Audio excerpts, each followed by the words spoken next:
اب آپ کو لیے چلتے ہیں ضلع مظفر گڑھ، جہاں جوانا بنگلہ میں پاکستان عوامی تحریک اور تحریک المنہاج القرآن کے زیر اہتمام ڈاکٹر طاہر القادری کی 69ویں سالگرہ کی تقریب منعقد کی گئی۔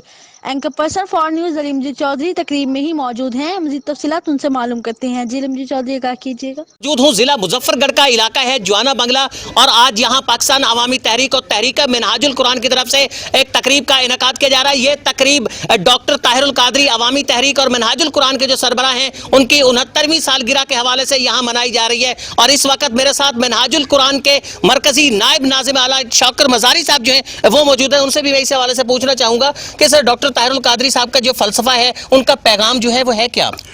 بسم اللہ الرحمن الرحیم۔ ایک تو آپ کا شکریہ ادا کرتا ہوں کہ آپ تشریف لائے، اور ان احباب کا بھی شکریہ ادا کرتا ہوں جنہوں نے میری سپیچ سنی۔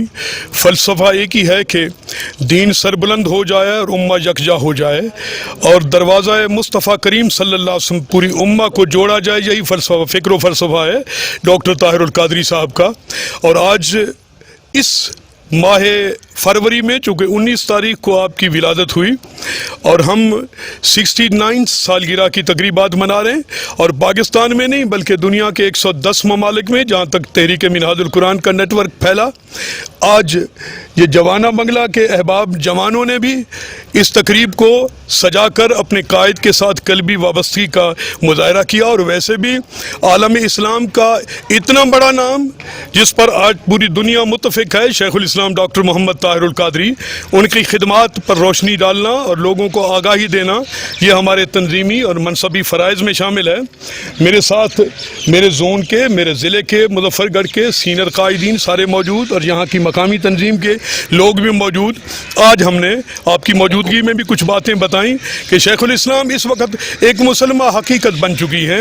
آج اگر اسلام کے حوالے سے کسی کی بات کو کوئی سند کا درجہ حاصل ہے تو وہ ایک ہی پرسنالٹی ہے جس کا نام شیخ الاسلام۔ سر ایک بڑا ایک اہم ترین مسئلہ ہے، مسلم امہ جو ہے وہ بھی اختلافات کا شکار ہے پاکستان کے اندر، بالخصوص یہ فرقہ وارانہ جو فسادات ہیں لسانیت کی بنیاد پر ہیں۔ تو سمجھتے ہیں کہ ڈاکٹر طاہر القادری صاحب جو ہیں وہ اس حوالے سے اپنا ایک اہم کردار ادا کر سکتے ہیں، ان کے افکار پہ عمل کر کے اس کو امن آشتی کی طرف لے جایا جا سکتا ہے؟ میں سمجھتا ہوں کہ اس پاکستان میں اور پاکستان سے باہر بھی، میں پھر کہوں گا، ایک ہی تو پرسنالٹی ہے جس نے کسی کو آج تک کافر ڈکلیئر نہیں کیا، کافر نہیں کہا۔ ہاں، جس نے دروازہ مصطفیٰ سے بے وفائی کی اس کے لیے آپ شدید ہیں، قادیانیوں کے لیے شدید ہیں، یہودیوں کے لیے شدید ہیں، مگر ایجنڈا ہمارا ایک ہی ہے کہ ٹوٹا ہوا تعلق دروازہ مصطفیٰ کے ساتھ وابستہ کیا جائے۔ اور آپ دیکھیں تحریک منہاج القرآن کے پلیٹ فارم پر، اور قرآن کہتا ہے کہ امت مسلمہ کو اللہ نے امت وسط پیدا کیا، جو توازن میں رہے گا وہ اپنی منزل پائے گا۔